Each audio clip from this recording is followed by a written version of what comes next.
Hi, I'm Megan and welcome to my kitchen. In today's What's for Dinner video, I'll be sharing with you what meals we had this past week. Our dinners were easy to make, budget friendly, and delicious. So if you're looking for some weeknight meal ideas for your family, just keep watching. For dinner this first night, we weren't super hungry, so we just did a yo-yo night, or you're on your own. I didn't get pictures. Honestly, we just kind of threw something together and it was last minute. We ate separately, but I had leftovers from the charcuterie board and Gary just ate a bowl of cereal. For dinner the next night, I made a honey mustard Ritz chicken. I've shared this before on my channel. This is really easy and it is delicious. I know it's only just a couple of ingredients, but it's so good. So all you need is some honey mustard dressing. You can use your favorite bottled or make your own. And then I've got some crushed crackers. You can use Ritz crackers. These are Townhouse. I took a couple chicken breasts and then just sliced them into like tenderloin shapes, or you could use chicken tenderloins if you wanted to. I just have the breasts. I seasoned the chicken with some salt, pepper, and garlic powder. I'm going to take the pieces of chicken, dip them into the honey mustard on both sides, and then dip them into the crackers. And I like to take my fork and really kind of pack the crackers on there. I'm going to add them to a cookie sheet.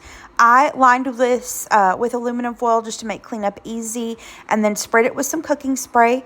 Once I've got all my chicken battered and placed onto the foil, I'm going to spray it with a little more cooking spray, and this is going to go into a preheated oven. I believe this was at 350 degrees, and it bakes for about maybe 15 to 18 minutes or so. Really just depends on how thick your chicken is. You just want to make sure you cook it until it's at least 165 degrees internal temperature, and if you'd like to, you can broil it for a minute or two to let the crackers get really golden brown.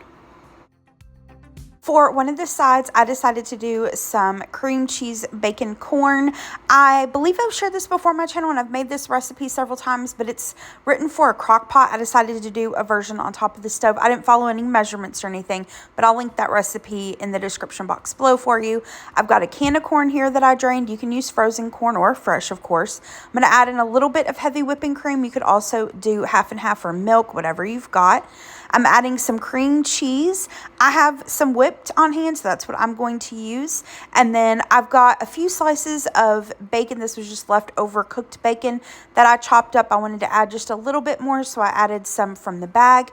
I added some black pepper and just a tiny little bit of salt. I'm going to give this a stir and then cook this on like medium-low heat for maybe 15 to 20 minutes or so until everything is warmed through and the cream cheese is completely melted. I had some fresh green beans I needed to use up, so they were the steam in the bag ones. I popped them in the microwave according to the package instructions, but because I'm going to saute them, I did cook them for like a minute or two less than what the package said. In this skillet, I've got some butter. Once it's melted, I added in some minced garlic. I'm going to take those green beans, and you can just blanch them if you don't have the ones in the bag. That's totally fine.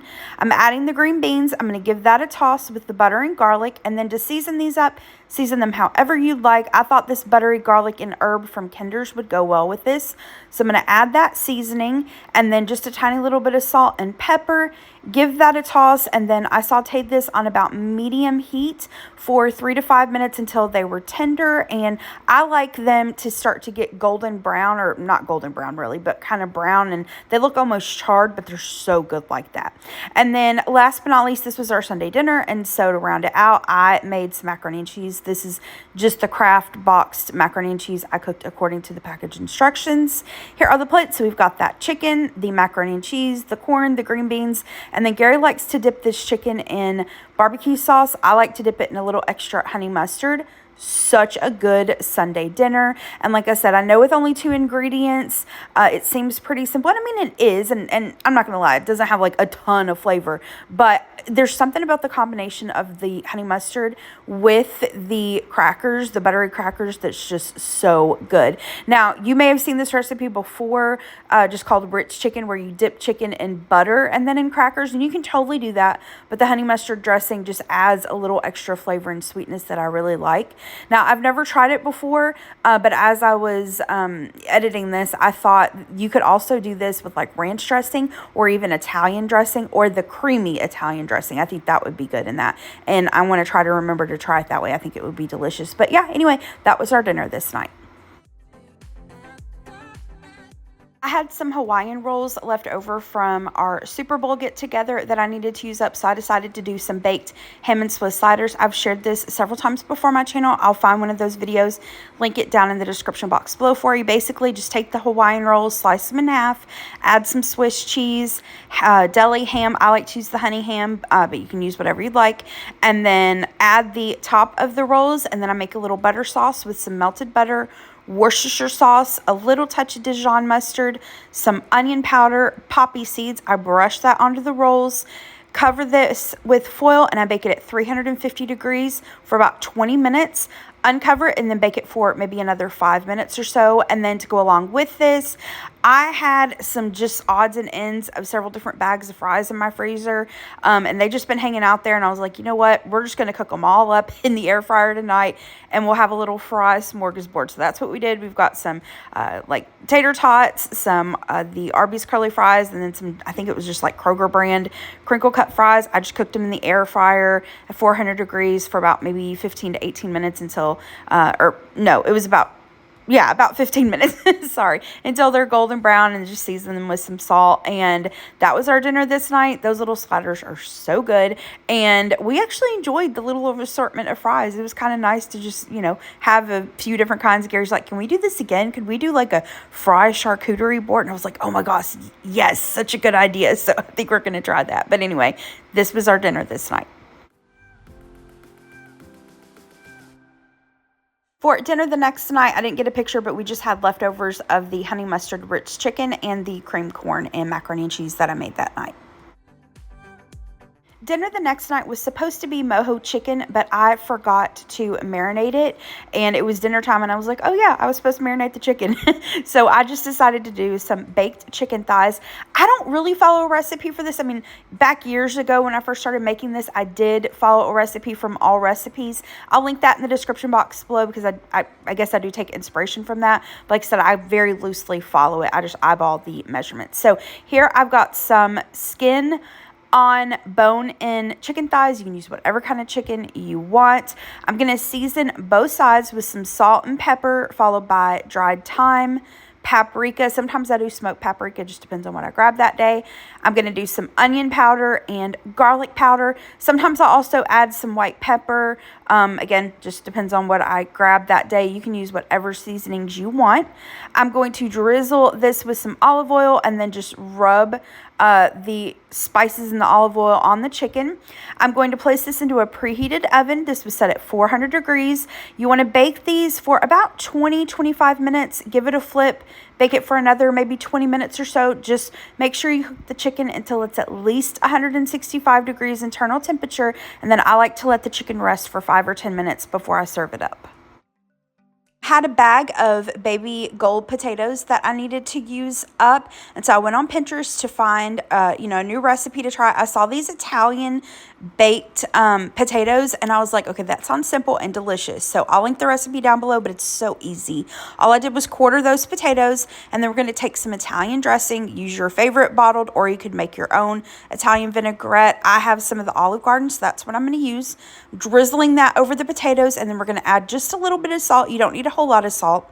I'm going to give that a toss, spread those out, and then this is going to go into the preheated oven. The chicken was cooking at 400 degrees, so I cooked these at 400 degrees. Cooked them for about 20 minutes, gave them a flip, cooked them for another maybe 15 or 20 minutes until they were tender and golden brown. You're going to pull them out of the oven, add some grated Parmesan cheese, give them a toss, and then pop them back into the oven for about 5 minutes.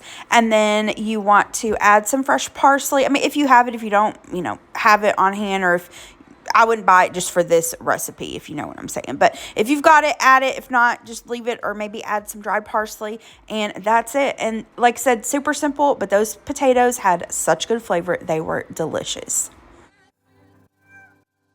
For the other side, I'm going to do my broccoli casserole. In this saucepan, I'm going to add a can of cream of mushroom soup. And once again, I have shared this before on my channel. I have the recipe typed out down below for you. Once I've added the can of cream of mushroom soup, I normally add in cubed Velveeta cheese, but I had like a huge block from Sam's Club, and I didn't want to just cut off like 8 ounces because I'm not planning on using the Velveeta, you know, in the next little bit. So I just decided to try this with some milk and shredded cheddar cheese.